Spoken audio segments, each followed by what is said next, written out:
The Nakisa AI Assistant in the Product Center helps you get quick answers about Nakisa products without leaving the application. Here's how to use it. Open the Product Center. The AI Assistant appears collapsed on the sidebar on the right. You have the option of repositioning it vertically or moving it to the other side of the screen. Click AI Assistant in the sidebar to start a conversation and expand the chat. In this chat, you can ask about our Nakisa products. Type a question, such as, "Tell me about lease events in Nakisa Lease Accounting," to get information about a specific product. The full response appears in the chat, including clickable source references. If there's too much information to fit in the chat, click Maximize to expand the chat box for a clearer view. You can ask follow-up questions at any time to get more details, such as, "How do I perform an indexation event?" After reviewing the content, click Restore to return the chat box to its previous size.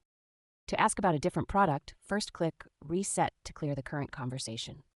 Click Reset Chat in the confirmation pop-up. Now enter a question about another product. For example, "How do I create an org chart view?" You can continue asking follow-up questions as needed. Once you navigate to a specific product, the assistant will provide responses tailored to that product for a more focused experience. Thank you for watching.